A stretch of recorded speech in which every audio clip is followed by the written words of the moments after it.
Welcome to the Fight Show on Sports Tonight Live. With me, as ever, is Danny Flexen, Deputy Editor of Fighting Fit magazine. Delighted as well to have a couple of very esteemed guests with us this evening. We had John Ryder, the middleweight prospect, unbeaten. Nice to see you, John. You're looking and feeling fit, I presume? Yeah, feeling well. Nice to be here. So thanks for the opportunity. We're going to have plenty of chat in a second. And also Miranda Carter, who is the head of Left Jab Promotions and a women's boxing promoter. You're not a women's boxing promoter, but a woman as a boxing promoter, Yeah. which is a reasonably rare thing. And flying the flag, it's obviously a very interesting occupation that you've got there, and how you got there is even more interesting, I think. So look forward to hearing more about that as well.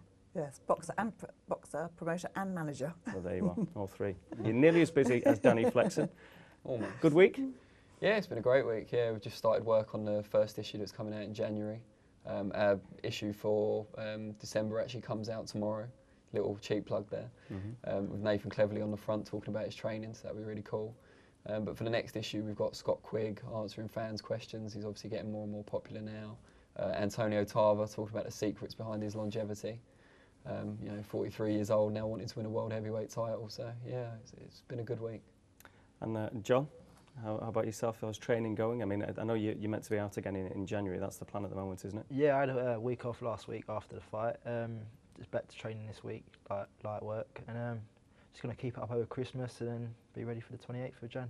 It was light work really in your last fight as well. It was I don't know about that. It was 3 rounds. It's one of the longer distances I've been. So yeah, it's good to get a few more rounds under my belt. So yeah, I was pleased with it. So you're 8-0. 8-0 at the moment. Yeah. 5 knockouts. That would suggest that you can bang a little bit. Yeah. Don't say that when Might he's give sitting that next to impression. Yeah. So, all well, you're with Matchroom now, aren't you, as well? So Yeah. just tell us a little bit about how that all came about. With Matchroom. Looking forward to it. It's exciting times. Met with Barry and Eddie, and they've got good plans for me. And Colin and Tony are very happy with it. So just looking forward to it. The future's looking good. Just tell us about the step from the amateur to pro and how it's moved on and your training, your trainers. Just give us a little bit of the background there. I've stayed with Colin, so no difference in training. I think he's trained me as a professional since I was amateur anyway, pretty much. From Angel ABC? Yeah, from Angel. Give that a little plug as well. Yeah, so the transformation weren't too bad. I've always been doing a bit with pros, so it was good. I mean, it's a completely different ball game to people that haven't done it. But I'm really enjoying it. I'm living the dream at the moment, so I can't complain. Well, you've been really lucky in a sense to work with someone like John Jacobs, for example, at Angel, and then obviously Colin now, kind of real veteran guys with loads of experience. How's that worked out for you? Must be. I don't know how lucky I was to work with John Jacobs, but no, terrific bloke. Done a lot for the club, and yeah, he's a lovely bloke. I shouldn't talk bad about him, but yeah, no, it's good. I mean, they've both got loads of knowledge, and if I can take a bit of that with me and learn from them and learn from their rights and wrongs, it's only going to stand me in good stead. So looking forward to it. I mean, Colin's obviously most famous for working with Colin Dunn, former world champion. You were a big Colin Dunn fan, weren't you? Yeah, definitely. Grew up watching a lot of his fights and going to see him against Billy Schwer. So yeah, it's, if I can emulate what he did, I'll be pretty happy with that. Yeah, I'm sure you will. It's a lively division you're in as well, middleweight. I mean, if you look even domestically at the moment, there's plenty for you to aim at in the next year. I mean, you're at that level now, 23 years of age, 8 fights under your belt, explosive fights, so you've already started to attract attention. What's in the sights now for the year ahead? I think just to get some rounds under my belt and just getting the longer distances, just developing really. I mean, it's no good having these early nights every fight. Just got to build a career for myself and look forward to things. They say that as well, don't they? Fighters about the 12 rounds and how important it is to get that in the bank eventually when that day comes. I mean, you obviously subscribe to that. You want to try and get that ring craft, and obviously it's about stamina and knowing you can do it and the confidence that brings, isn't it? Oh, definitely. I always train for 12 rounds, 10 rounds, whatever it be. But sometimes these early nights come and you've got to take them when they do. There's going to be plenty of nights when I do have to dig deep in the 12th round and go for it, so I'll just take these while I can. When we talked about British middleweight scene, people are always going to talk about you in comparison with people like Billy Joe Saunders, for example, similar age, similar experience level. Do you look at other guys around your age and around your experience level and think about, one day in the future, are you scouting them already? I think there is a lot of talk with Billy Joe Saunders, and yeah, he's doing well, he's got the Southern Era title. I don't see that happening anytime soon. I see it as a couple of years down the line, British title maybe, worth risking for. But yeah, I mean, there's plenty of opposition out there. Just got to see what comes and what people want me to do. Does it kind of spur you on though? Like if you see him knock someone out in the first round a week before your fight, and do you think, oh, I'm going to go out and put on a real show? Is that part of your motivation? It's not really been so far, but might be for January now. Just might be a bit more pressure to go and get a first round stoppage, but no, I mean, he's doing what he's doing, I'm doing what I'm doing, so good luck to him. More chat about your career and potential targets. We'll match you up as well before the night's out. Don't worry about that. We do that with everyone that comes on here. That's an absolute given. But we've managed to get this far without mentioning Amir Khan as well. And we're not going to talk about Amir just yet. Did he fight recently? He did, apparently. He was involved in some fracas over the weekend. But moving on. Miranda, your story is a fascinating one. It's not many weeks that we have Oxford graduates with us, I can tell you that, but that's what you are. And now you are a promoter, a busy one as well. York Hall is pretty much your spiritual home at the moment. Just tell us a little bit about what you're doing and how you came to be a boxing promoter. Yeah, well, I'm a boxing promoter, and this year I started managing as well. So I've got 3 guys that I manage. So that's quite an exciting development, being able to sort of showcase them in shows. I show about sort of 4 times a year at York Hall because I just think York Hall is the best place to show boxing. I love the kind of the gallery there and the feeling that you get there. It's a beautiful venue. It's absolutely fantastic. The first time I walked into that hall, I thought, oh, this is my spiritual home, and I continue to feel that way. And who are the 3 fighters you're managing? I started managing Luke Fowler, Scott Hartley and Jimmy Coyle. So I've got a kind of a light welter, a middleweight and a light heavy. If I was to decide to become a boxing promoter tomorrow, what do I do? What did you do? I just decided that was what I was going to do, and then I focused what it'd be like to be promoting my first show and worked back from that. Set up a company, grabbed a website, tried to speak to the Board of Control, went to see a few shows. If you decide you really want to do something, you just get to do it. That's an admirable attitude. It's fighting talk, isn't it? And how have you found, the obvious question really, how have you been accepted into the world of boxing by the ultra machismo world that it can be, in terms of the big promoters, the smaller guys, whatever? How's it been for you? I've found, I mean, now I've been a promoter for about 4 years, and I've put on, 16, 17 shows. And so people now, I think, see me as a star in the industry. But I've had loads of help and loads of support from people, from just right across, from the whips, the trainers, the other managers, the other promoters. Yeah, there are little battles you get into, but in the main, the relations have been pretty good. Is it going to get better for you with the Olympics, with women's boxing being at the Olympics for the first time? It's in London.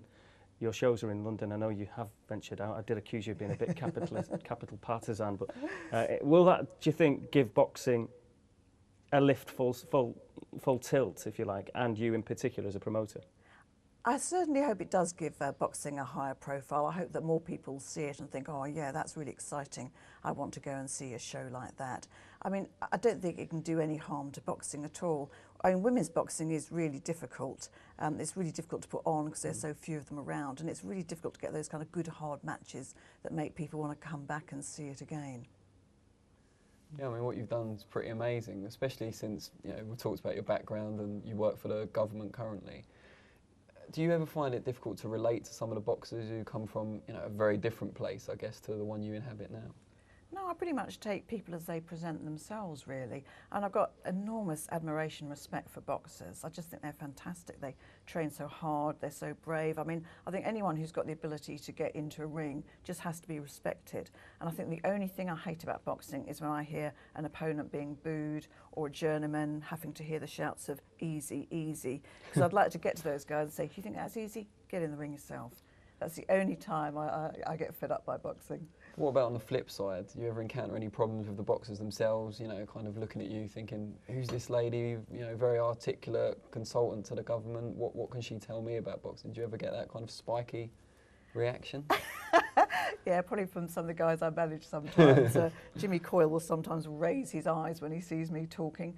No, but in the main, I think they see that I'm a promoter. I'm pretty honest. I'm trying to do a good job by boxing. Only pretty honest.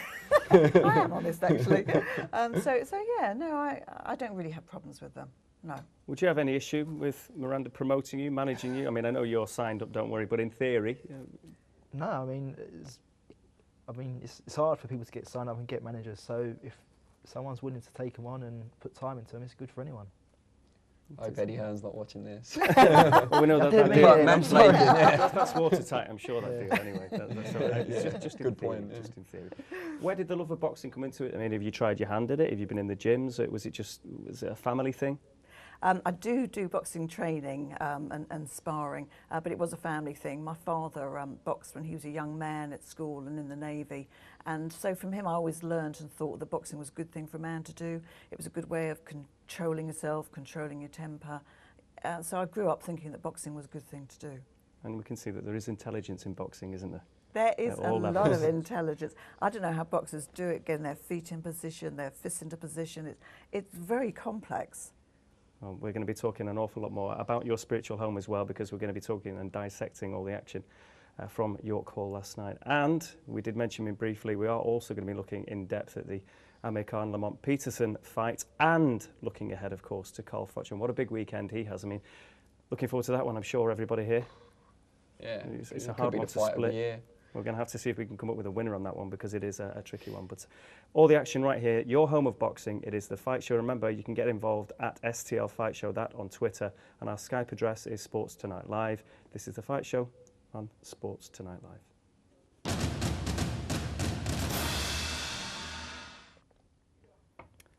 Welcome back to The Fight Show on Sports Tonight Live. With me, Danny Flexen, John Ryder and Miranda Carter, all chipping in with their thoughts on what has been a busy week. And of course, and we've got a great year next year to look forward to boxing-wise. But just a word about the main event over in the States last week. And we're obviously looking forward to another big event in the States coming up. But Amir Khan, Lamont Peterson. John, you watched that fight. What's your kind of overriding feeling now with a bit of hindsight, if you like? I think deep down it was a hometown decision.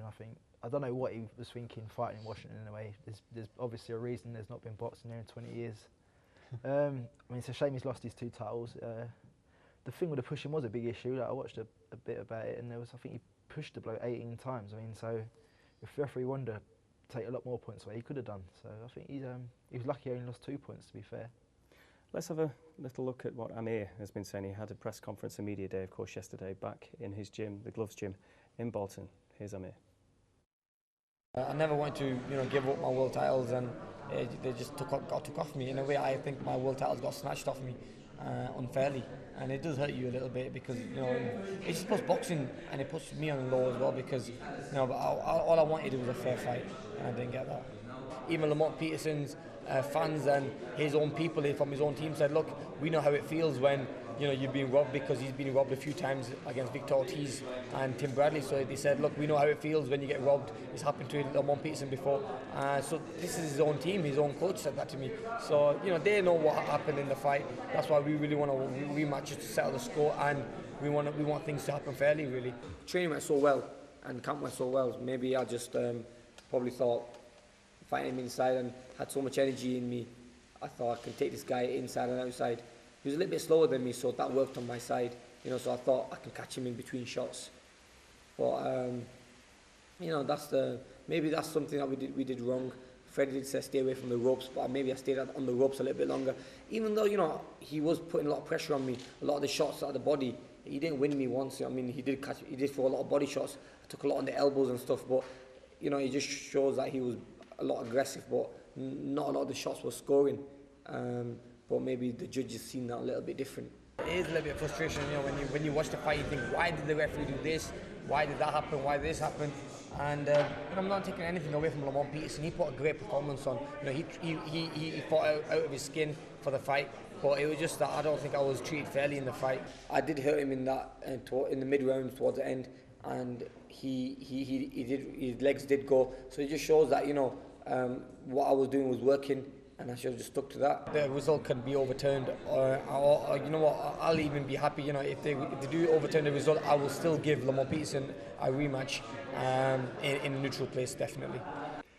Well, I don't know where to start, to be honest. There's so many talking points in that one. I think firstly, and you alluded to it before, Danny, did he take it all for granted? Washington being the venue, the fact that he seemed to be talking about mega fights down the line ahead of this one. He alluded to the fact maybe that he'd taken Peterson lightly. Is that right? I think you're going to make excuses after the fight when you've suffered such a shocking loss. I mean, what he's doing now is a clear example of damage limitation. You know, he knows that he's not got a leg to stand on. Lamont Peterson was the mandatory contender, so there's no rematch clause in the contract. Golden Boy have no options on Peterson. Peterson is now going to be a sought-after champion. There's going to be a lot of challengers out there wanting to fight him, thinking that he's a beatable guy, a good route to a world title. So he's going to have a lot of, you know, lucrative options apart from Khan. And Khan's kind of saying, well, I'm going to make this protest and I want the decision to be overturned. There's no way his team expect that to happen. Decisions hardly ever get overturned. But he thinks if he goes in with that bid, that gambit, if he's lucky, he'll get a rematch instead as a kind of consolation prize. And that's what he's bidding for. He needs to wipe that stain off his record. Otherwise, there's no Floyd Mayweather fight. Just interestingly, just briefly, Miranda, I mean, from a promoter stroke manager's perspective, the rematch, is that? Absolutely no way. Why would anyone want that rematch at this point?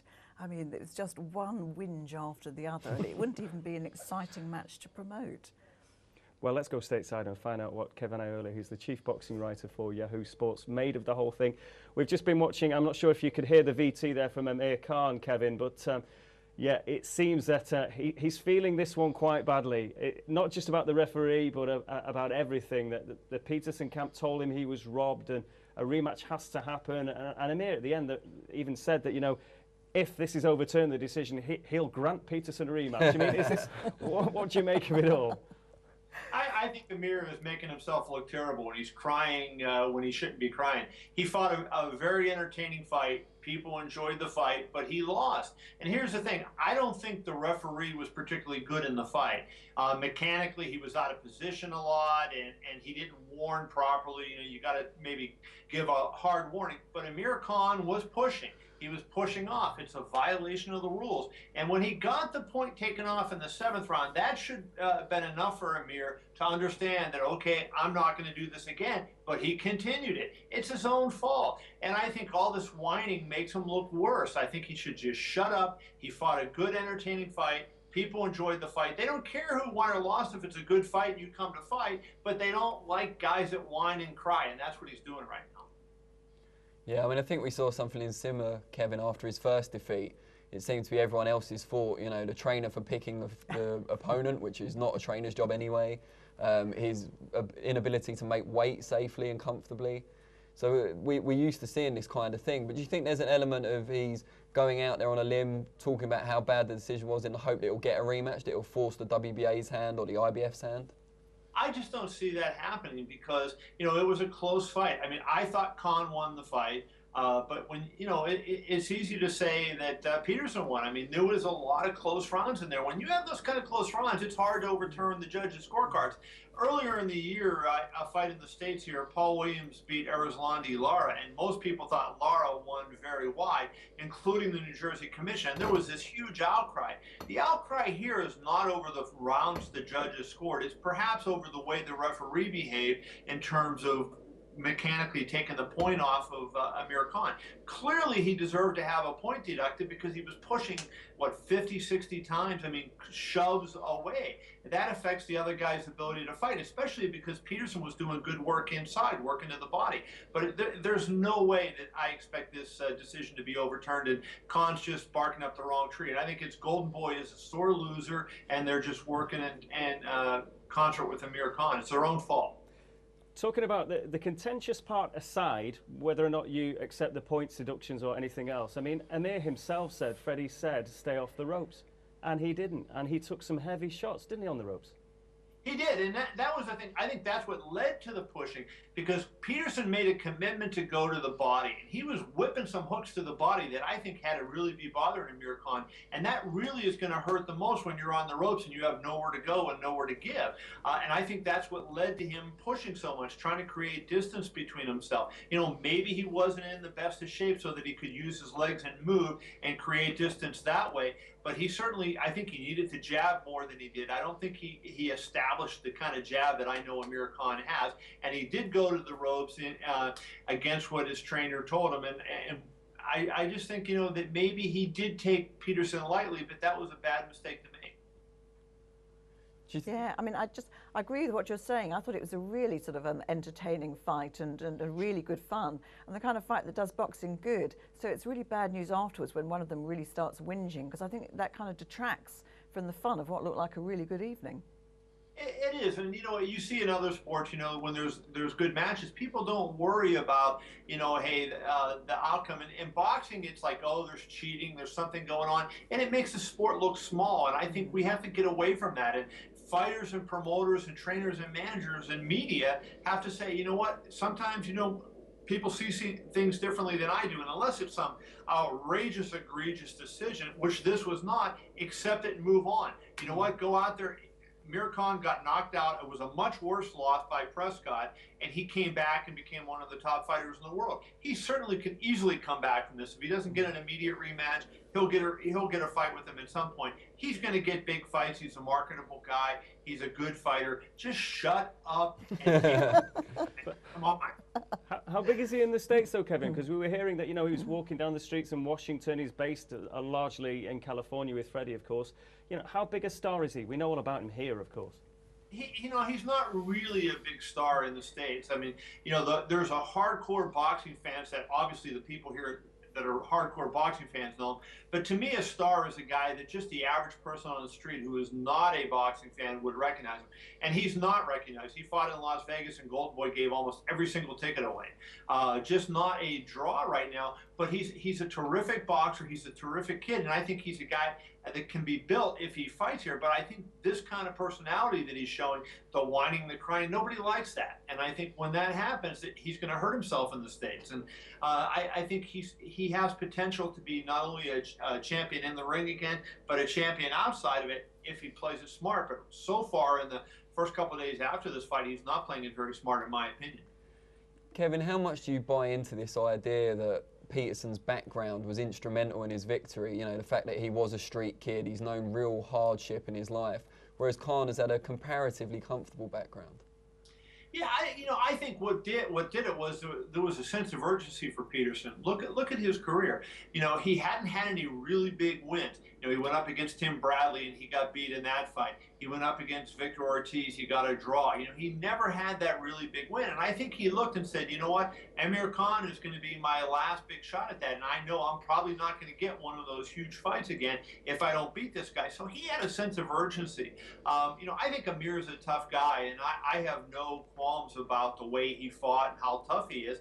And I don't think Peterson had an edge in that regard. I just think, Peterson realized I'm at my last chance. Khan wasn't at his last chance. Maybe if you're going to criticize Amir, you say he didn't have the sense of urgency that Peterson did. But I think it was one of those days. Peterson fought about the best fight he could fight. Khan fought like an average fight. It was still a very good fight that could have gone either way. We'll wait to see how that one develops. We can't let you go, though, Kevin, without getting your opinion on another big fight stateside involving a certain Carl Froch, Andre Ward. It's a hard one. People have been talking about it. Lots of people struggling in terms of how you split this one. What's your opinion? Well, when the tournament was announced in July 2009, I wrote a column on Yahoo Sports, and I picked Andre Ward to win the tournament. People called me nuts because Andre Ward was virtually unknown in the U.S. Even though he won the gold medal, people didn't know him. His career, he won the gold medal in 2004, and his career kind of never really got going as a pro. He was injured a lot. He fought at middleweight. He fought at light heavyweight. And, he just never picked up any momentum, and he never fought regularly enough. But I just thought that this guy was a special fighter, and I'm going to stick with that. I'm writing a story on Froch. It should be up anytime now on Yahoo Sports, and you'll see from that piece. I have great respect for Carl, and it wouldn't be the biggest upset ever if Carl Froch won. I just look at Andre Ward as a special, special guy, and I think he might be the one guy in boxing to succeed Mayweather, to succeed Pacquiao as the #1 guy in the sport. I think he wins the fight. It's going to be a very difficult fight, a very entertaining fight, but I think Andre Ward is the best fighter in this field. He'll prove it on Saturday night. Ward's obviously had the amateur pedigree, but I think a lot of people forget about Carl Froch was also a classy amateur, and he showed against Arthur Abraham he can really box. What sort of fight do you anticipate? Do you anticipate a close quarters war? Do you anticipate a chess match? I think you're going to see two separate fights. I think early on you're going to try to see Andre Ward try to use his jab to keep Carl Froch at a distance, and I think Froch is going to try to make it a physical fight, kind of rough Andre up, kind of be, he's going to be the tough guy in the fight, and Andre the pretty boy. I think that's the fight that that Froch makes. Ward likes the fight inside. Ward is a good body puncher, so I think Ward for a while, may accommodate him and say, okay, let's get inside and let's work the body and see who's better. And if it goes well for Ward, I think he'll stay there. If not, I think you'll see him try to pull back out and fight from a distance. I think Carl is going to want to pressure, come forward, and be going after Andre Ward all the time. Where I think Ward's going to use the ring, use his jab. I think it's going to be a really fascinating fight. Style-wise, they match up really well, and you got to give Froch credit. I mean, part of what I'm writing in my column is this guy's fought everybody. I mean, you cannot criticize him for anything. And I think when you take a guy like that, even when he's fighting an elite guy like Andre Ward, you can't count him out because he's seen so many things. He can adapt himself. Kevin, we really appreciate your time. You have a lovely Christmas and a great New Year, and we'll speak to you soon. Kevin Iola, who, of course, the chief boxing writer at Yahoo Sports, he's the man in the know over there. He's a fantastic man. We're going to talk a bit more Froch and Ward, and, of course, Kell Brook as well, making his stateside debut, which is going to be quite interesting. And we are going to be dissecting all the fights last night from York Hall, Miranda's home, Bethnal Green. This is The Fight Show on Sports Tonight Live.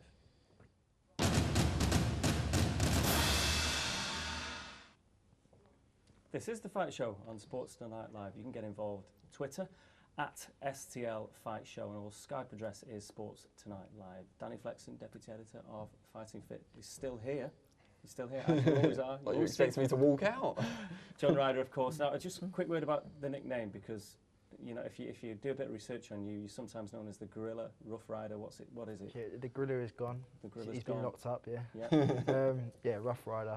The idea behind that is you'll never get an easy ride with me. It'll always be a rough ride. Nice. So I suppose I just got another nickname now, the Easy Rider, but no, Rough Rider, we'll stick with that one. Yeah, and Gorilla was a Rob McCracken. Yeah, Rob invention, was it? McCracken came up with it a few years ago, and I think it stuck with Mick Hennessy when we had the first couple of fights with them, and all just went downhill from there.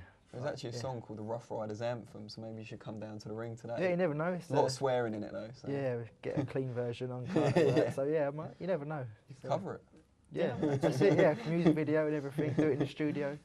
You don't have a set ring walk at the moment? Not at the moment. No, I'm just trying to find that tune that makes stand up on the back of my neck, and yeah, it just makes me buzz that little bit. For Nathan Cleverly, that was Bass Hunter for some reason. So, is there a favourite from your promotions that stands out? A ring walk? What's the? I don't know, just really loud music and to make it as long as possible. I mean, I was lucky enough actually to see John fight a couple of weeks ago, and I certainly didn't think you were a rough rider. You just dispatched that chap in about 3 rounds. It's the first time I'd seen John fight. It was incredible. And you gave me the belt, so that was nice. nice. And I gave him the belt, yeah. oh, see, there's something going on here. I know. Well, Eddie's in the States. He's going to fly back in a minute now. Well, last night's action at York Hall, Bethnal Green, of course, was excellent. Probably earlier nights in all the fights than anyone would have actually imagined. But the Lee Selby, John Simpson fight, I think many people fancied Simpson in this one, and Selby just proved what he's all about. I mean, incredible, really. Yeah, it was an outstanding performance from Selby, and he looked like he was going to have problems at the start. You know, they kind of split the first 4 rounds, maybe 2 each. Selby was trying to establish his jab, but he was kind of flicking it, wasn't putting his shoulder fully or his body fully behind it. Simpson had landed a few rights over the top, a couple of left hooks on the inside, and it looked like it could be a long, hard night for Selby. But then one great, well-placed body shot that looked like nothing. Everyone said, it looked like, a cuffing shot, a slap even to the ribs, but it was so well-placed that he put his knee and his hip behind it. Just dispatched John Simpson, who'd never been stopped before, so it's an excellent result. It's so true, though, isn't it? I mean, John, and obviously Miranda in the world you're in now, it is about timing, and not just the shot last night, but the fact that Selby now, it's his time, isn't it? In beating Stephen Smith, and now obviously what he did with John Simpson, it's got to be so important as a promoter, a manager, to get that right and get these guys at the right stage, at the right point of their career. And sometimes these guys, you just think, yeah, you're on a roll. It's funny, when I stand in a kind of promoter's office before one of my fights, I see the guys coming in and talking about various things, and you can always spot the ones, they practically glow, that are going to get in there and get a win. And I think when the guys are on a roll, it really is a question about self-belief. When you believe in yourself. And That's I think when you we can actually confirm that Steve O'Meara believes in himself now, because there was a lot of hype with him, you know, in terms of he went over to the States and he sparred Floyd Mayweather. I mean, I'm sure you'd love to get that opportunity, John, but he's a guy that seems to have found a punch for a start. It was an incredible knockout last night of Nathan Weiss, and a guy that's probably benefited from that confidence boost of getting in the ring with Mayweather. I mean, yeah, I mean, Mayweather's going to go down as an all-time great, I'm sure. So, I mean, sharing the ring with him, whether it be fighting him or sparring him, is great education for him. I mean, Steve's like surrounded by class all the time. I know with James DeGale, and I know they get a lot of different people in the gym. I know he sparred with Froch and all the others. So, I think I think he's found his time as well, and it's just all the hard work starting to pay off for him. Well, he sparred Rough Rider, forget Mayweather. How did you handle him? Well, that's it. No, I mean, it was a good spar. I mean, we're both fit, we're both strong. I mean, it was a good spar. You might have paid money to watch it, you might not have. But no, I mean, Steve's a top bloke. Like, he's a nice fella. He just deserves it, all the luck he's getting at the moment. And he's spite in sessions like that. I mean, you talk about sparring, and sometimes there are different kinds of sessions. There can be different types of sparring. I mean, any that are particularly spiteful, you might be the best of mates once it's over, but in terms of sparring. No, I mean, we let our shots go, but I think if you was to catch someone, you'd take your foot off the gas and just let him recover a bit. But no, I mean, we're all mates in the gym, so there's nothing too much. Well, let's find out what a boxing fan found out or thought of the card last night. Daniel Vanos joined us on the Skype wall. Now, what was the pick of the action last night for you, Daniel? To be honest, I'm going to have to say the Lee Selby victory. I mean, the guy has proven exactly what he's about all of a sudden.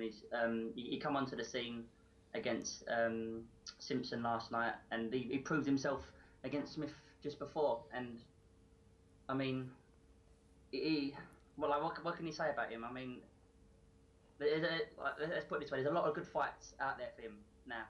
And a nice little O'Meara punch, that knockout. But also, going on to another fight, that we had a guest here last week, Rockin' Robin Deacon. He certainly had his fight face on last night. But he came unstuck against George Michael Carman, who found what he's all about, really, I think, last night. What did you make of that performance? To be honest with you, I thought it was an excellent performance. In the last fight, the guy sort of, I mean, he was very fortunate to get the draw, wasn't he? And I know Robin very much fancied himself last night. He fancied the victory, and he proved that perhaps maybe he should be hanging up the gloves and sometime soon. I mean, he's lost, what, 44 in a row now, 45 in a row now, and it is becoming, unfortunately, he's a great guy, don't get me wrong, but he took a lot of punishment in there last night. It wasn't hurt particularly at any time, but he did take a lot of shots, and there's only so much a boxer can take, you know? Yeah, that's true enough. What did you think of Billy Joe Saunders on there? Obviously, not got the guy out there in the first round. He's having quite a few of these early victories, Gary Bolden aside, obviously. Do you think this is benefiting his development? Not at all, I must admit. I mean, I personally think that Billy Joe is the best talent of the Olympians. He's just not learning anything from these one-round blowouts. I mean, he needs to be put in with someone that is willing to, that is going to test him. I mean, you look at the division now, and it is crying out for someone with Billy Joe's talent. I mean, he really is a great boxer. He's got some good power as well. And if Frank Warren's listening, he needs to step him up soon, because I know he's had some hand injuries as well, but he really needs to step up in class, because we're not learning anything about him. Sorry, we've got John Rough Rider. Don't worry, we've just made that match. John's here. It's done. It's a done deal. But listen, Daniel, thanks very much for joining us anyway. Thanks for your thoughts on the action last night.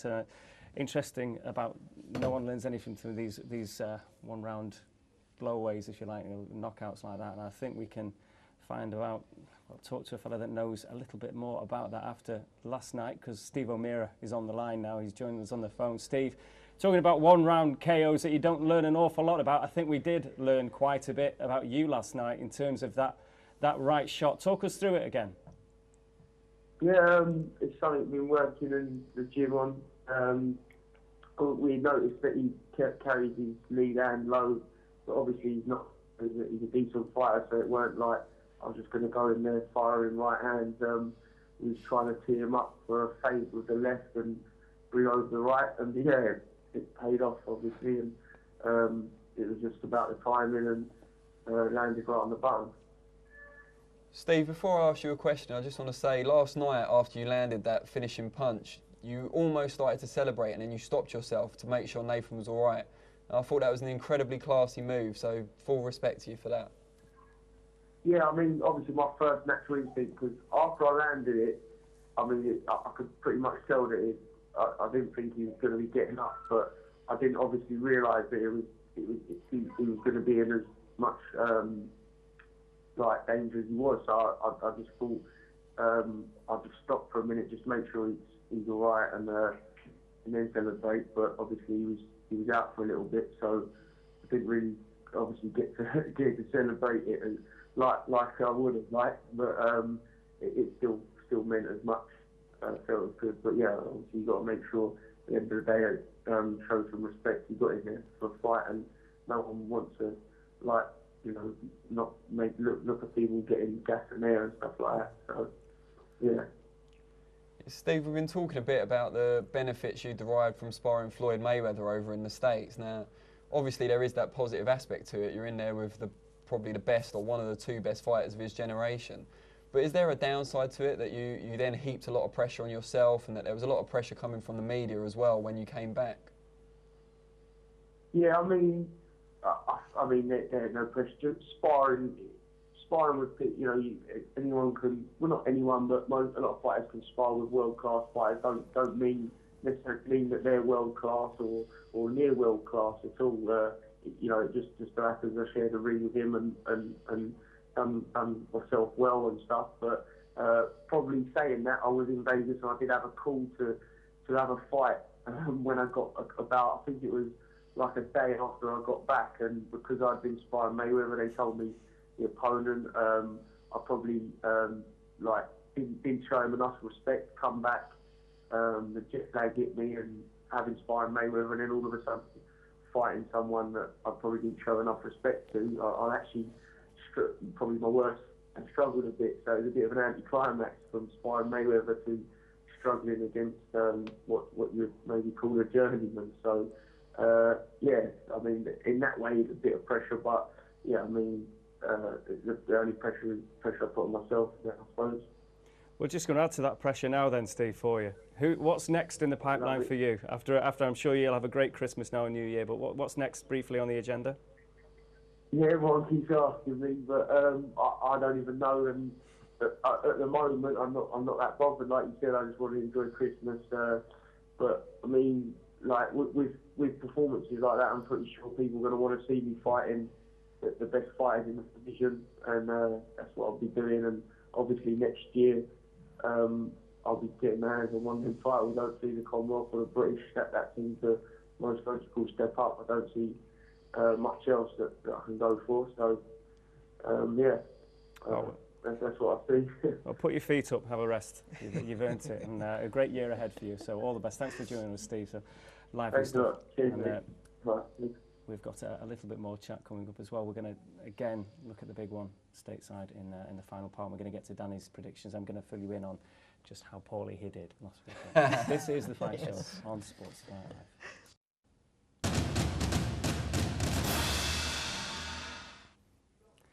It is the Fight Show on Sports Tonight Live. Follow us on Twitter, which is @STL Fight Show, and the Skype address is Sports Tonight Live. Now, final bit of chat that we're going to focus on, I think it's only fair. Froch and Ward, the one that Kevin has gone for Ward, and I suppose that's the natural reaction. I know that obviously he follows a lot of UK boxing, but I think that's pretty much going to be the overriding sentiment. Do you think, Miranda, is that?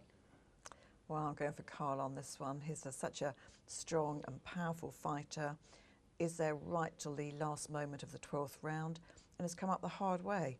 Not many hand-picked opponents for Carl, so I'll be going with Carl for sheer determination. Well, there's a man that's been with him, and is with him now, the stateside, Eddie Hearn, who you've been watching all the preparations, Eddie, for the big one for Carl. I mean, what do you think ahead of this one? What's your gut reaction now, so close to fight night? Well, listen, when you're involved with any camp and your man's going in the ring, then you're going to be fully behind him, and you never expect to lose. we're aware it's a tough fight. It's the bookies have got Andre Ward the slight favourite, but I see it very much as a 50-50 fight. Two great world champions, you know, fighting in a unification fight, and it's kind of fight that boxing needs, kind of fight that boxing thrives on. But of course, you know, we believe Carl Froch has got the tools to get it done. I think he's got the determination and desire to get it done, and he's just really a tough of a gun, you know. I think that he's one of those people that just hates to be denied, and I don't think I could think of a worse place to be than in the ring with him on Saturday night, you know, bearing in mind his preparations and his frame of mind for this fight. I mean, Eddie, Cole's given you a lot of credit for getting the fight outside of California in the first place, making Ward travel at least some distance for a change. How kind of keen have you been while you've been over there to make sure everything's running the way it should be in terms of the officials and so on? Yeah, you know, that's part of the job as a promoter, to get a fair crack at the whip. But we never ask for any favours. We just want a level playing ground. You know, one thing that I have to say about the the New Jersey Commission is that they seem very fair. And, you know, I've had a number of fights over here now. Carl fought Glenn Johnson here, Darren Barker fought Sergio Martinez here, and I've got a good relationship with the Commission. I think, you know, every fight at the moment is under spotlight in terms of the referees and the judges. So, you know, I don't see a problem. We've got 3 good judges. We've got, part of the Super 6 agreement insists on 1 neutral judge and one English and 1 American judge if you're fighting an American. So, you know, we've got an American judge, Jonathan Stewart, who actually scored quite favourably in our fight against Glencoff Johnson in the last fight. We've got Craig Metcalf, who's a very well-respected Canadian judge, and we've got John Keane from the UK, and we've got a great referee in Steve Smoger. So, you know, I'm happy, and I just, like I say, I don't want any favours. I just want a fair fight, and I think we're going to get it.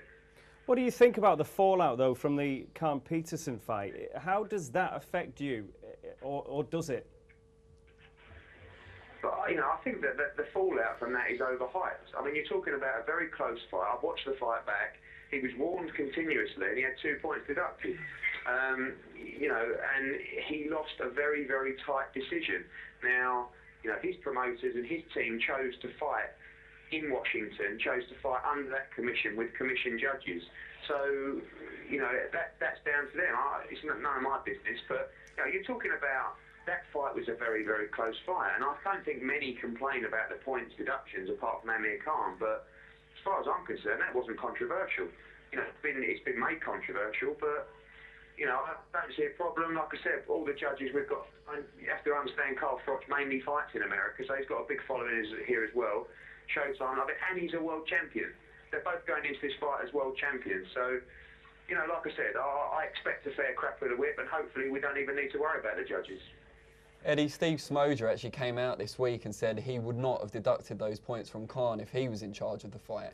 Does that send you a message that he'll be willing to accept, you know, more inside fighting than someone like Joe Cortez, for example, who's notorious for not liking that style? I think Steve Smoger has got a reputation of letting fights go, which is what we want. I mean, a lot of people have raised the questions to me about Andre Ward's use of his head, particularly like in the Kessler fight, and he does like to hold as well. We don't want to see that, and I think Smoger's got enough about him, and he's a quality referee, that he won't let stuff like that go on. I just want the fight to be allowed to go on and free-flowing. I think that's important. You know, Carl is a prize fighter at the end of it. Andre is a boxer who likes to grab hold and smother his work sometimes, amongst some very deep work as well. So, but really, Carl needs to be able to work on the inside and rough him up. I think, you know, it could be quite a rough fight. I really do. Because, you know, if Andre wants to use his head and get involved in that type of fighting, I think Carl's only going to be too happy to oblige the same way. So it's going to be very interesting. There's lots of things that can happen in the fight, and no one can really call away that it's going to go. You know, Andre Ward is not renowned to be a big puncher, but he's a great boxer, technically very gifted, and he's very skillful. And Carl, who is, you know, more technically gifted than people realise, is also, like I said, a real prize fighter. And with Andre not being the biggest of punchers, I think Carl will be willing to stand there and trade on, especially on the inside.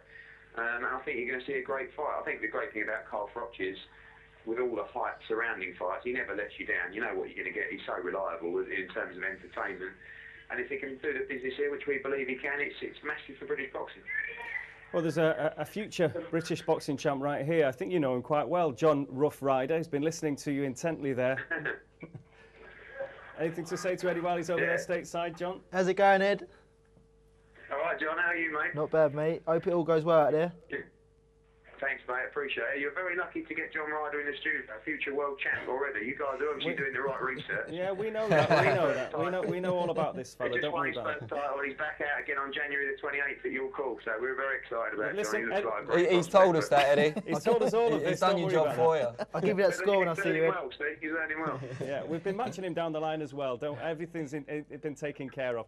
Just before you go, Eddie, about Carl Froch again. Now, should he prevail and win, as we all hope he does, against Andre Ward, where will that put him now in the standing of British boxers and also in the world picture in terms of, you know, just how big is this guy if he does prevail?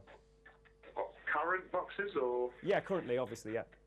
Oh, well, he's number one by a mile already as it stands. I mean, listen, no disrespect to Amir Khan, but you only have to look at the level that he operates at in terms of his opponents. I mean, he's never fought anyone in the league. All right, he fought Madonna, who actually I think is overrated at times as well. But you look at Carl Froch from the Pascal fight going through them. You know, Pascal, Kessler, Abraham, Johnson.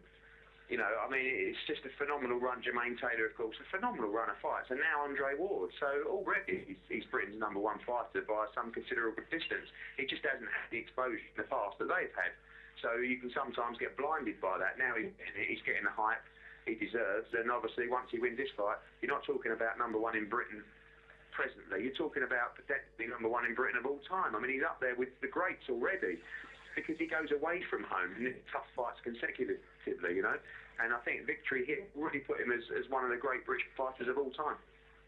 And just a word about Kell Brook, the American debut. This is another guy that obviously everyone is getting very excited about. How do you think he's going to fare? Well, you know, Kell Brook, I'm not one who tries to bluff the public and bluff punters. Kell Brook has got a fight that he should win pretty comfortably. The pressure on Kell Brook is to go out here and put this guy away devastatingly. That's the pressure. He's got to look very, very good against this kind of opponent. And, you know, it was just a case of bringing him over here, getting the exposure, getting the experience, because world title fights loom for Kell Brook, and it could possibly be in America. And I don't want to take a fighter out to America blind or raw who's never experienced that kind of trip before. So this is a valuable learning experience for Kell.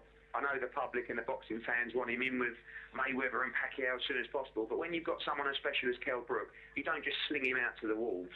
You know, you build him, you make sure he's prepared meticulously for every fight, and that when you do get that chance, he's ready, and there's no way he's going to let it slip. So this is a big fight. I know obviously the public talk about a potential fight against Amir Khan. That's something that's bound to happen down the line. You know, but our job now is to go and put in a devastating performance against Luis Galaza, who incidentally I met for the first time and looks game and looks up for it. So, you know, and they're a lot tougher over here than they tend to be in Europe in terms of their record. I mean, he's 17-2, he's a Puerto Rican, so he's going to be a tough kid, and he looks at this as his chance to go out and cause an upset. So, but Kell looks fantastic, very focused, and he's got that real sort of superstar crossover appeal in my view, and I think he's going to be a massive, massive star. And he's got a baby due at the beginning of February, and then we'll be looking at him to get out again at the end of March. I mean, Eddie, with Khan losing recently, and there's now only 2 full world champions from Britain, obviously including Carl, you're out there with him, you're out there with Kell as well. Do you feel you're kind of representing the nation as well? Yeah, I get that feeling. I mean, you know, on Twitter and stuff like that, the support's fantastic. And at the end of the day, I'm a boxing fan, so I want all British fighters to win. Now, there's no secret that I don't particularly get on very well with Amir Khan's camp, but I wanted Amir Khan to win last week. I really did, and I was disappointed when he didn't. So I never ever want a British fighter to lose away from home against a foreign opponent. But I think British boxing is in a good place at the moment. You know, and part of that reason, not being, you know, big-headed, is because of Matchroom's returning to boxing. We've made it more competitive. We're trying to make great fights. We're putting on good shows for Sky. The viewing figures are going up. Prize Fights has done a hell of a lot for the sport. You know, I think it's exciting times for British boxing. Sometimes there's no disgrace to lose a world title if you're in a big fight and you put in a great performance.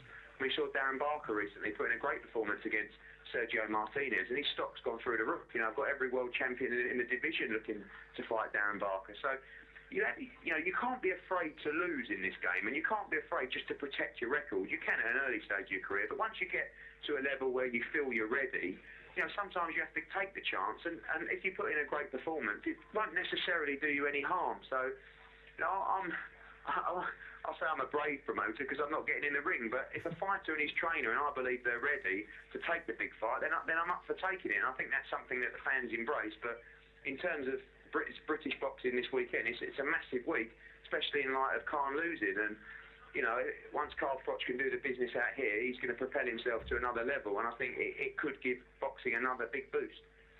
Well, let's hope he does. All the best. Thanks very much indeed for joining us, Eddie, and passing our regards to both Carl and obviously Kel as well. So, Eddie and of course, enjoying life over in Atlantic City, and it should be an interesting one. But we're going to have to wrap it up. Miranda, thank you very much indeed for your company, and just tell us a little bit about the plans then. You say you're out 4 times next year. There will be 4 promotions at York Hall, maybe beyond as well. Yeah, hopefully I'll be doing 4 shows at York Hall, and hopefully this time all my boxers will come out. That's sort of Luke and Jimmy and Scott. Hopefully they'll be out at each and every one of those, and just hoping for some really good fights. I mean, last year I saw Ashley Theophane and Liam Williams, who I've both worked with a lot, get to be champions, and so hoping the same for my guys, if not next year, the year after.